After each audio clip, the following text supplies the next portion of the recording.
what happened. And in the same way, it's these same right-wingers who created the Project for the New American Century, which grew out of a disdain for the first Bush presidency's lack of interest in invading Iraq with a ground war. Gulf War, we should have gone all the way to Baghdad. We should have, had troops on the ground. We know now that actually the first President Bush was relatively a lot smarter than his son, in terms of strategy, in terms of avoiding a quagmire. It's not often that I praise the first President Bush here, so don't think this is an endorsement. Yeah. So that let's take a look.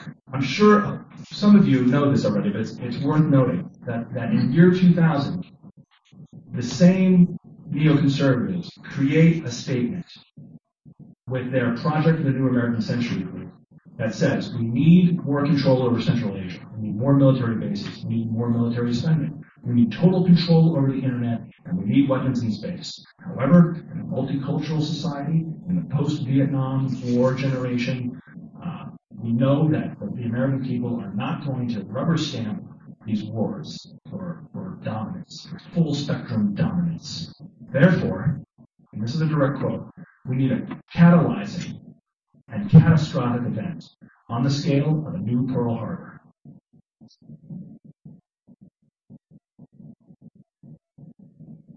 So,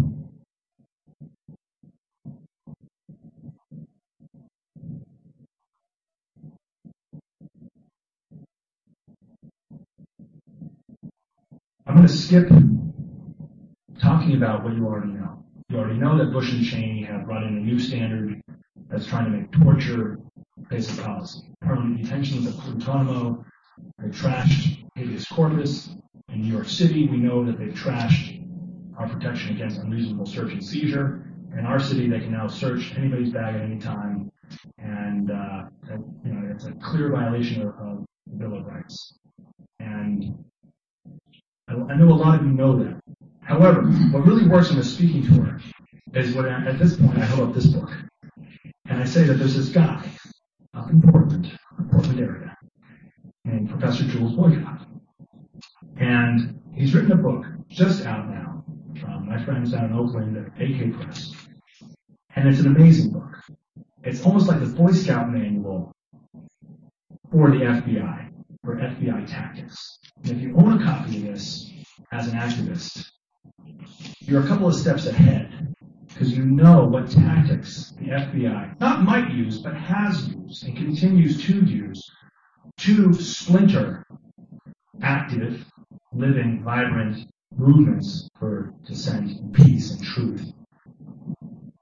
Because, as William Pepper, author of Active State, has said to the 9/11 Truth Movement, you are already infiltrated.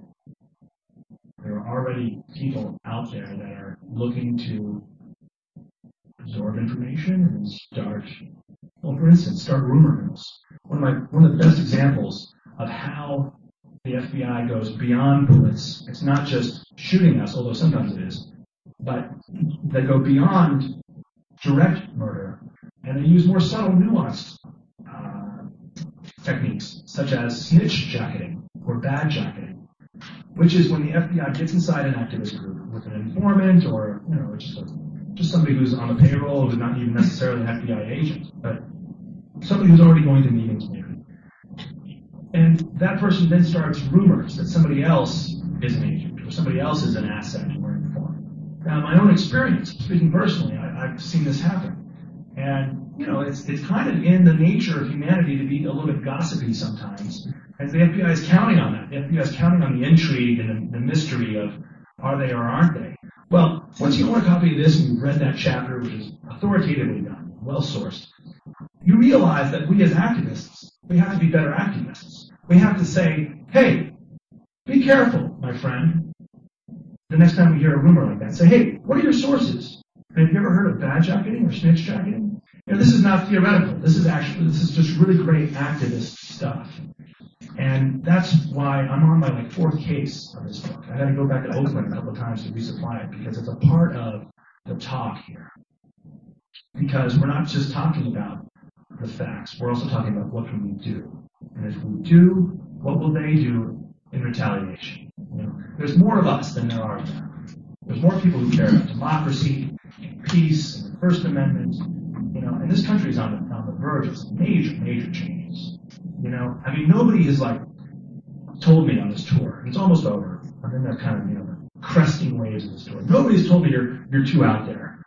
Even when I start talking about spirituality or spiritual shift, or I talk about revolution, political shift, nobody has said, hey, I didn't really like that part. Everyone was really supportive. I'm feeling like when I say that we're on the verge of a major change in this country, I feel like that's not just motivational. It's not just theoretical. That I see it historically. Even though I was born in '71, I've studied the countercultural shifts, the Beat Generation, and the '60s radicals, and punk rock, and it feels to me like the will of the people has been going this way, and the rule of the ruling class and their elite, bipartisan consensus on permanent war and torture just seems to be going this way. It's like a thin veneer, and it's just it's unsustainable. They've got no bedrock, and you see this in, again, those national polls that say that there's a growing skepticism of 9/11. In the same way there's a growing skepticism of Bush and Cheney and all their war profiteering in general, without even mentioning 9/11. So, in the same way that when John the Baptist was assassinated in the Bible, well, Jesus actually knew this trick. He probably learned it in Egypt. Is that you stand with the legacy of somebody. So when there's that confusion about who the people say I am, and some people say you're Elijah, some people say you're John the Baptist, this is evidence that Jesus actually was doing this thing, standing with the legacy of his hero, his cousin, his beloved fellow prophet. And I think there's a lesson there for all of us. Every time they kill one of us, like Judy Berry of Earth First, like Gary Webb of the San Jose Mercury News, like Jim Hatfield, the biographer of Bush who took his own life after the system destroyed him, the same way that the system destroyed Gary Webb. Instead of becoming fearful, instead of saying if they did it to them, they could do it to us,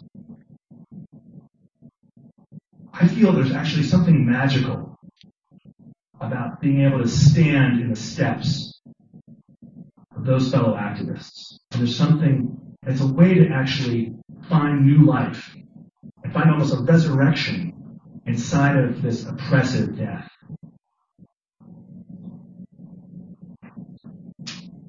Let me tell you about Brooklyn. In the wake of 9/11, there were so many cultural changes that I saw coming through. Legalistically, it was an all-out assault on the basic Bill of Rights and civil liberties.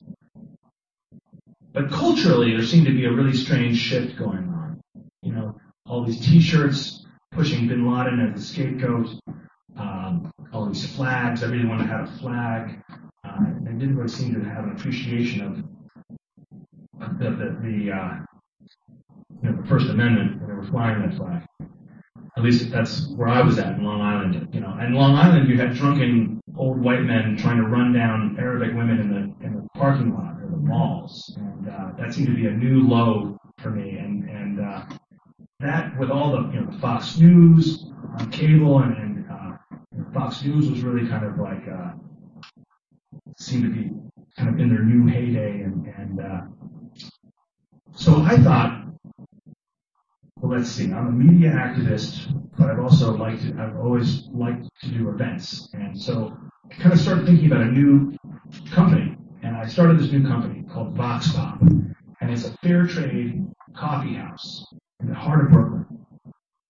And I started it not just to sell coffee, but I started it because I felt that there's a need, a universal need for community, for cross-pollination, for people to come together and get out of the alienation, get out of the kind of the box mentality of being told who to fear, who to hate, and who to blame.